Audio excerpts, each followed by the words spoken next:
Assalomu alaykum, hurmatli Digital Academy talabalari hamda obunachilari. Navbatdagi o'rganadigan dasturimizning nomi Format Factory. Ya'ni ushbu dasturimiz bir formatdan ikkinchi formatga bemalol osonlik bilan o'tkazib beradi. Aytaylik, bizda musiqali klip bor va uni ovozli xabarini Bilasizmi, kompyuter nechinchi Mana yil bunga va o'xshagan. kim tomonidan yaratilgan? Buni barchasini Digital Akademiyada o'rganib boring. Shuni ovozli xabarini olmoqchiman. Shunchaki. Unda nima qilaman? Bir necha omillar bilan tekshirib ko'ramiz. Demak, hammasini boshlashimizdan oldin dasturni o'rnatib olamiz. O'rnatib olish zarur dasturlardan Format Factory. Marhamat. 521 versiyamizda ushbu videoni olinayotgan paytda eng oxirgi versiyasi, ya'ni avlodi sanaladi.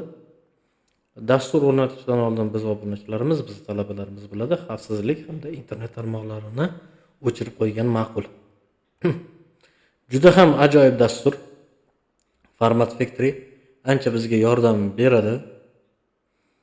Har bittasini to'g'ri ishlata olsak, bizga ushbu oyna kelib chiqadi. Mana marhamat.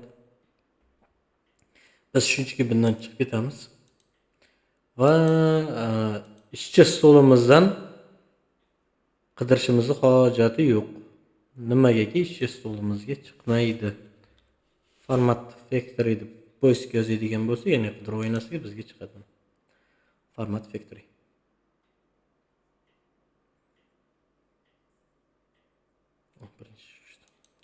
Mana qo'llab-quvvatlaydigan formatlari, ya'ni fayl kengaytmalari, video uchun, undan ortiq audio xabarlar uchun, undan ortiq foto, ya'ni rasmlarimizni ham o'zgartirishimiz mumkin ekan.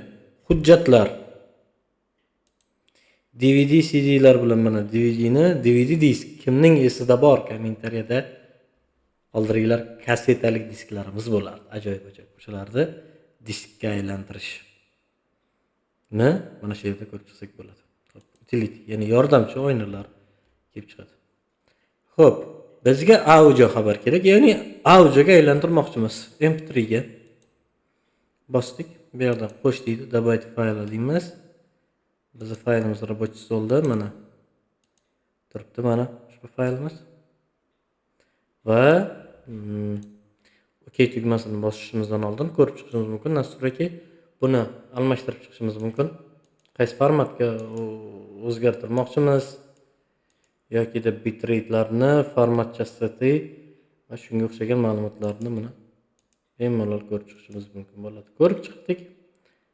Delete, ya'ni bemalol uni bo'lib olishimiz mumkin.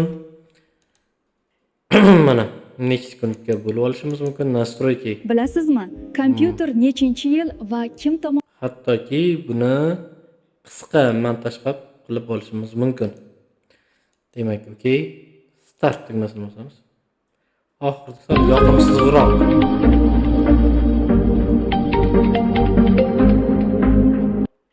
Yoqimsizroq musiqa o'chirib qo'yish yerdan ko'tarilibdi. Buni kechirasiz. Demak, mana marhamat. Tayyor bo'lgandan keyin bizga ochib beradi.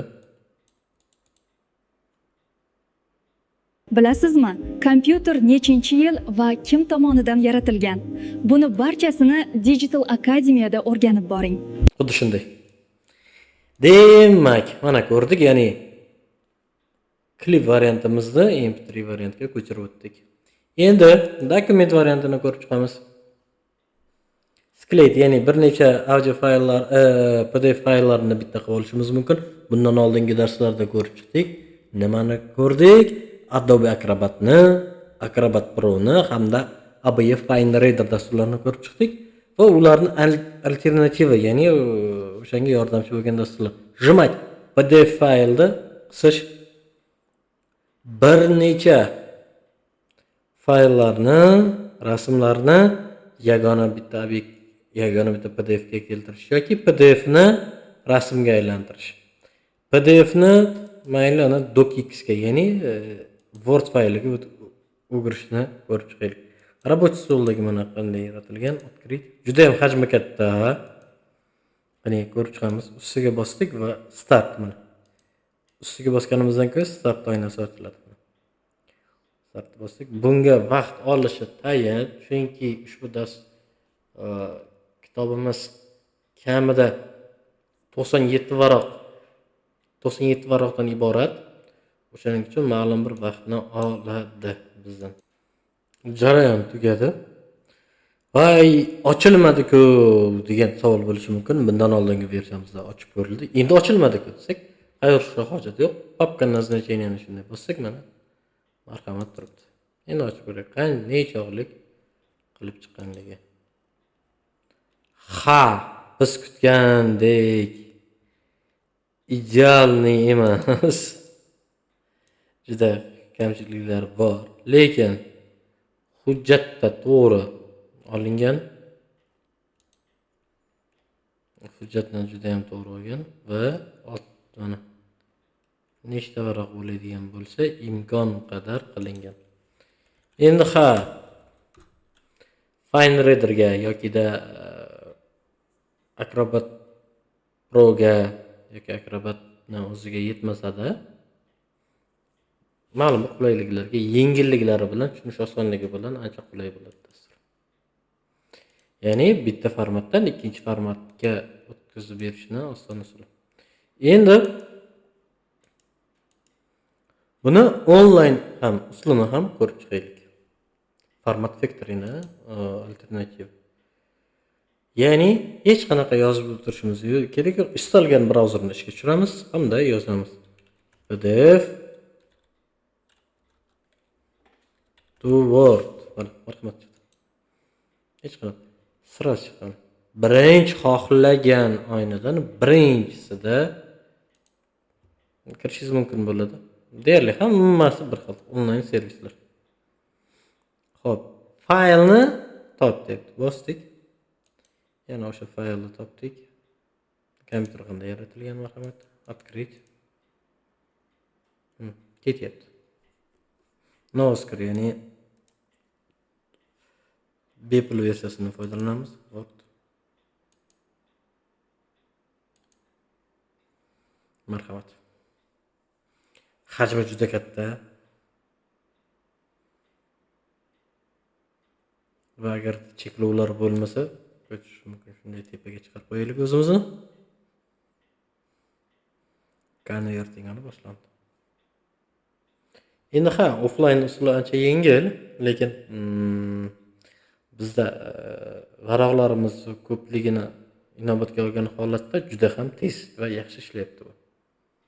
Agarda sizda 2-3 varaqli bo'ladigan bo'lsa, 1-2-3 deganingizga qadar bu qilib beradi. Demak, kutamiz. Shu gapni aytishimiz bilanoq bizda zagruzka boshlandi. Olasak bossak bo'ladi yoki mana olsak bo'ladi. Va bu e'tiborlisi qarang, Google diskka yoki-da silkasini olib olishga, dropga bemalol jo'natib bera olar ekan.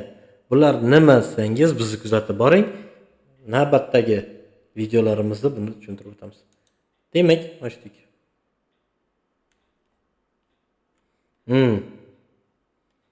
Bu ancha mukammalroq. Nariginga qaraganda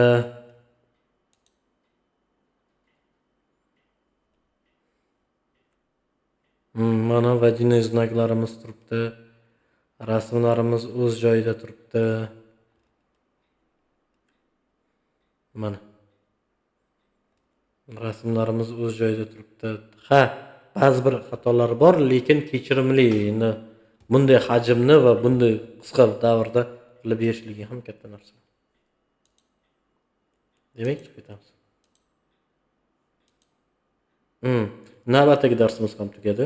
Ya'ni Format Factory, bitta formatdan ikkinchi formatga offline usulni ham ko'rib chiqdik, onlayn usulni ham ko'rib chiqdik.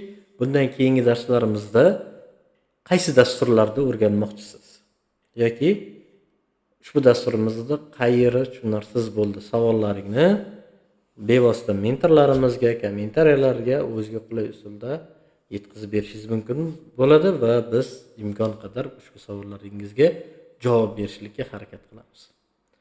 Sog' va salomat bo'linglar. Sizni Digital Akademiyada kutib qolamiz.